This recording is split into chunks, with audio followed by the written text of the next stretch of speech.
Hello and welcome to Analysis. I am Deji Bademasi. Another rowdy session ensued at the National Assembly this week as members of the Senate and House of Representatives Joint Committee on Labor engaged in a shouting bout with the Minister of State for Labor and Employment, Festus Keyamo, SAN. The source of the argument was the planned recruitment of 774,000 Nigerians by the federal government under the National Directorate of Employment, NDE. The legislators accused Keyamo of lopsidedness in his appointment of committee members of the Special Public Works Program, an allegation the minister denied. And the atmosphere became charged after the panel opted for a closed-door session with Keyamo. But the minister insisted on addressing the allegations right in front of the cameras. Of course, that meeting ended in a deadlock, and this was what the minister had to say after, he was discharged by the lawmakers to go. The background to this was that a couple of days ago, they started mounting pressure on me that I must bring the list of those to select the 1,000 persons from all the local government, must bring it to them, for them to direct me and to direct me as to what to do from state to state.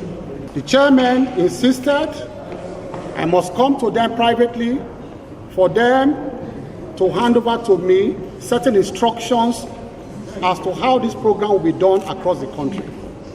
I said no. That will be sharing the powers of the president.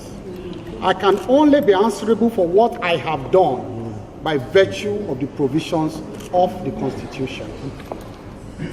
But you cannot direct me. What they are getting wrong there, they are quoting Section 88. We have litigated Section 88 over and over. What they are getting wrong there is that I am questioning their powers to investigate. I am not. I fully concede to the powers of the National Assembly to investigate for the purpose of exposing corruption. And that is the point I made, that they said I must apologize, that we cannot allow the cameras go out. You cannot accuse me publicly of a lopsided issue, and then you now close the doors and begin to say what? The root of the matter is that they want me to bring the entire program to the House, to the committees, for them to direct as to how it will be executed, and that is not their power. They don't have such powers to direct. They can only investigate what I have done, but they cannot direct me. Now, of course, the National Assembly was obviously not happy with this position now of Mr. Festus Keyamo, and of course, it went ahead to announce the suspension of the exercise pending the time when the Minister of Labor appears before it. Take a listen to Senate spokesman Senator Ajibola Bashir speak on the decision of the National Assembly. 4,000 public works to be put on hold until implementation modalities is explained to the National Assembly. The National Assembly is concerned about the proper and effective implementation of the engagement of 774,000 public works workers and wishes to restate its commitment to its success. Accordingly, the National Assembly reminds members of the public that the legislature was part of the conception of the program, approved it, and appropriated funds for its implementation as part of the COVID-19 response strategy. The National Assembly, in line with its constitutional oversight function, has mandated its committees of labor and productivity to immediately invite the Honorable Minister for Labor and Productivity and any other relevant officials of the ministry to appear before the Joint Committee to brief it on the modality for the implementation of the engagement of 774,000 persons for public works. In accordance with the constitutional imperative of oversight, the legislature being important stakeholders in the democratic process and elected representatives of the people needed to be appraised of modalities for implementation for effective feedback to our constituents and in ensuring that our constituents optimally participate in and benefit from the process. In view of the foregoing, the implementation of the program shall be on hold pending proper briefing of the National Assembly by the Minister of Labor and Productivity. The National Assembly will ensure transparency of the process, just as done with the National Social Register by the Ministry of Humanitarian Affairs, Disaster Management and Social Development. Well, joining me now to discuss this is CHUDE, who is a public affairs analyst. Achike, thank you very much for joining us on the program. It's really quite, I don't know how to put this now. This whole thing is funny because you just listened to the spokesperson of the Senate there, and that for them, this whole thing is about ensuring a proper implementation of the program. But the problem here is that the program itself has not been implemented. And the lawmakers are now talking about proper implementation. What do you think is really at stake here? Yeah, well, perhaps if the senators and the National Assembly is motivated by the need to ensure that what happened with the distribution of palliatives at the federal level is avoided, then one would understand the basis for their intervention at this stage, even before implementation. Because we also know that there are so many, all kinds of stories, all kinds of suspicion and controversies surrounding the carrying out or the implementation of the palliative program, especially the COVID-19 palliative program, by the Ministry of, Social Welfare and Humanitarian Services. So if that is the basis for this intervention, one would understand if that is their motivation. But beyond that, again, is the fact that I think the various arms of government have their responsibilities clearly spelled out by the Constitution of this country. The executive, we all know the basic, understanding of what their responsibility is, and that is to execute projects. Execute projects, and sometimes projects that have, financial implications as appropriated by the National Assembly. That is their duty. That is their because responsibility. It's actually the duty of the executive to implement anyway. The law also gives the National Assembly oversight over the monies that they have appropriated to ensure that these monies are spent exactly as and when. And the failure to do that becomes a crime because it is a law. The appropriation itself is a law. And so when the law is violated, normally it should attract punishment. But so if we look at it from that perspective, we try to understand what they're doing. But the reality, again, is that it would appear that they went beyond that mandate. They went beyond, the need to have a proper oversight. They went beyond, the desire to ensure that this program is justly and equitably across all the states of the country. Because by the time, yes, they're asking to see the list of states and the people that are going to be covered by that. After all, that is the whole essence of even the Federal Character Commission. So that, when it comes to issues of appointment, that Nigerians across board, that nobody is left behind, and all the disparate different units of... Let me ask you this, if you can hear me. Sorry to interject. Let's take a look at this, from a different point of view. Don't you think what is at stake here is actually how these jobs will be shared, and that, look, from what it's coming across, it's obvious that, look, these lawmakers also want their own share, and the minister made it very clear that they've been giving 15% slot, and we know this is something that happens all the time. Especially when it comes to jobs, government jobs, people in government usually would get their own slots. And the minister made it clear that they got 15% slot, but of course, they want more, and they want to control the program. So don't you think the key thing at stake here is about, who gets, what slot does, people actually get, especially the lawmakers? You heard the spokesperson of the Senate there saying that because they have to make recourse to their constituents to tell them how they can key into the program. Yeah, but they have their primary duty is lawmaking. We must not forget that. Yeah, it's not about a project execution. So what I see, to a very large extent, is an attempt to usurp powers that do not belong to the National Assembly. There are no two ways about it. I understand the political compromise that has been made already. That is in terms of allocating 15%, of the slots to the senators, We know they are politicians. We know they made promises during the election. We know they want to be in a position to fulfill these promises. After all, the executives also come into power and they begin to look for ways to also settle people who had contributed meaningfully to their election when they come to power. So it is also the same thing. We understand the pressure that politicians are facing. We understand the pressure that members of National Assembly are also facing. They want to be seen to be the ones that drove jobs to their communities and all that. But they can do that through appropriation. And in fact, that is the essence of appropriation.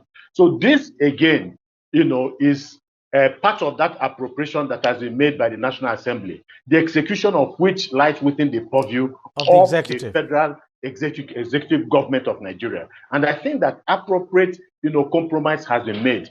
15%, has been given to them. It is not something that should be hijacked by any arm of government. And so from that perspective, while understanding their need to properly ensure that these things are done in the right manner and that there's equity in the sharing of all of these jobs that are available, we must also, say when they go overboard, we must also say it as it is. And I think that they are trying to exercise powers that do not belong to them. And from that perspective... Talking about exercising powers now, sorry to cut you. I have to ask you this because I've just been scratching my head about it. Do they actually have the powers, in your opinion now, to even suspend the program? Because, just because, according to them, the minister refused to do what they asked him to do to address them properly, so to speak, they've decided to suspend the program. And the question is, I'm just scratching my head. Do they actually have the powers to suspend the program? Obviously not. Obviously not. I mean, it's also laughable, because this is, again, they have done their bit. Their bit is appropriation. Their bit is to, either agree with the recommendations of the government, with the proposals brought by the government to the National Assembly for the purpose of appropriation. Once they have agreed, and that is by approving the appropriation, then the carrying out of this appropriation lies within the purview of the executive. And so when you have a disagreement with the executive, and if the disagreement is all about investigating to ensure that there is equity in the distribution of these jobs, we will understand. But we now realize that the jobs have not actually been distributed in the first place. The jobs have not been distributed at all. There was no middle ground, obviously, between them and the minister, Festus Keyamo. And then they now go ahead to declare a suspension of the program itself. I think that the federal government has a duty to continue to do the job that they were put in place to do. It is the reality. They do not have that power. Okay, good.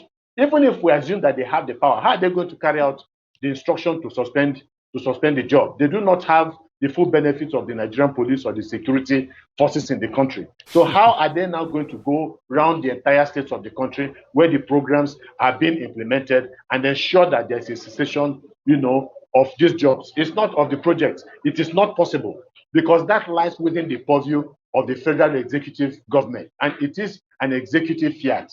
Either to continue or to suspend. And don't also forget that when they fail to execute this job, it is at that particular point in time that the National Assembly can call the executive, and accuse them of being derelict in their responsibilities by not fulfilling the letter, and the spirit of the law, of the appropriation law that was made for the executive. It's at that time that they can come in because you see, they have approved the job that should be done, and that job must be done in the way and manner as approved by the National Assembly. They cannot do it any other way. It is at that moment that they have, rights and powers over the executive if they have not executed that job well. And then appropriate sanction. Sorry to cut you, but let's just quickly take a short break and we'll be right back to continue this discussion. Stay with us. We'll be right back.